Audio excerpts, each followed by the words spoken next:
So Arrowhead have had their ups and downs with Helldivers 2, partly because of their publisher Sony, and some of it was their own fault as well, with bad in-game balancing causing players to get bored. But one thing I commend Arrowhead for is their will to stand in the trenches with their player base, listen, and at the very least, try and implement the ideas the community has.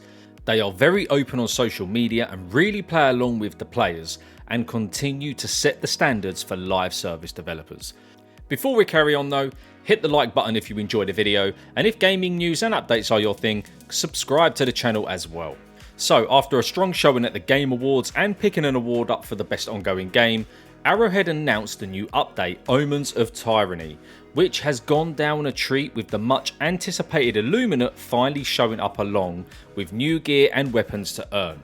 After this, Arrowhead made another announcement that they would be doing their first crossover with Killzone, and the Warbond for this included the AC-1 Dutiful outfit, the STA-52 assault rifle, along with our Strength in Our Arms player banner, a new cape which was called Strength in Our Arms as well, and a new player title, Assault Infantry. Players were buzzing and couldn't wait to jump in, and when they did, they didn't like what they saw when it came to the Warbond, with the first set costing a whopping 1,975 super credits, which is the same as half a Warbond. You see, these crossovers are not cheap because Killzone would want their fair slice of the cake, and Arrowhead had to price accordingly. Licenses are a thing, unfortunately. Players in the past have asked for crossovers, clearly not thinking it would cost money due to these licenses, and in turn having that extra cost represented in the price of the gear. Let's take Destiny 2, probably the biggest live service game out there at the minute, and a game I've played plenty of over the past 10 years. The game does plenty of crossovers these days, and ups the price to compensate for the extra fees. If the price is too much, I'll leave it, but if I feel I want that armor set, I'll pay for it. This is something gamers need to get used to doing. It is your choice. But unlike Destiny 2, where in the beginning, Eververse, Destiny's microtransaction store, was labelled as the funding for more secret missions and other cool stuff and updates, which I'll tell you right now, that is utter bullshit. But Arrowhead did come out and say that these purchases will continue to fund in-game updates and content. And I believe them because everything they have done up until this point, barring one slip up, has been to keep the player base happy and welcome new players in as well. Omens of Tyranny is a juicy update with plenty to chew through, and it costs absolutely nothing. When the Killzone items dropped and players worked the price out, they made their feelings known with posts over on Helldivers 2 socials as per, and as we can see here, players were getting mad very easily. I'm going to read a few of these out now. One saying, nah, this is overpriced as fuck. As patriotic as I am not about to spend £16 on less stuff than a Warbond. With another saying, is this some kind of Sony joke of a pricing? One set of armor and a gun costs 1975 super credits, while a Warbond, which was previously 3 times that and now 2 times that much content, costs 1000 super credits and some time enjoying the game. Realistically, this should be 500 super credits. Going on, someone says, man, your store prices are getting outrageous. That's an outrageous statement. And this is concerning, they're extremely expensive. With the last one saying, what the fuck are these prices? So after a day of players giving their feedback, Arrowhead released this announcement. Season's greetings, Helldivers. As Helldivers and Killzone was our first crossover offering, we've been listening to the response and the feedback we've received from our community surveys.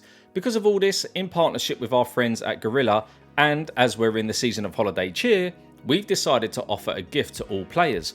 Firstly, we are gifting to everyone the planned second wave of the Helldivers and Killzone collaboration items today, free of charge. The distribution of those items will begin shortly in 2 waves. As such, we're also going to extend the duration of the items currently in the Superstore from 5 days to 10 days, and we're also investigating solutions for how we can bring these items back permanently in the future. Honestly, these guys are too good. I do think it is the correct move at this very moment, but going forward I would like to see price adjustments to the Warbonds so future crossovers are not affected and the extra cost isn't that much of an increase. I would also like to add that players can earn super credits in game and save them up, so they could theoretically purchase these for free. Now, I say this as a Destiny 2 player for 10 years. Paying a little extra for Warbonds and crossovers is a fair exchange for an update like Omens of Tyranny. No shitty DLC price brackets, no extra prices for dungeons, just a free quality upload that we can all jump into and play straight away. Being free also allows new players to jump right in as well. Imagine if Arrowhead charged for the content updates and the new players were coming in and had to spend extra money straight away or be content locked. That would be shit. This is again something that Destiny 2 struggles with. The new player experience is so bad, and if you do download it because it's partially free to play or free to try, you are then hit with a barrage of nonsense on your screen where you have to purchase loads of stuff and you can't even go back to the beginning of the story. It's an absolute mess. Something that Arrowhead have been, I think, really careful to avoid, because you do not want that. How are you meant to get more players in if you've basically content locked them? They're not going to be spending £100 straight away. Are Arrowhead perfect? No, they're not. But they are the trendsetters when it comes to managing a live service game, and a studio who needs to be lauded for making these changes to their community can be happy whilst taking a hit in their pocket, guys. Because let's be honest, making this free is going to cost them money. There is no other way about it. All because they want to make you guys happy. Now, if that isn't a reason to get behind Arrowhead and maybe meet them in the middle in the future, which I think you're going to have to do, because they can't be making games to lose money, especially with Sony behind them as well. We all know what Sony are like. Well, I'm not calling out Sony because every big corporation is the same. They want to make money.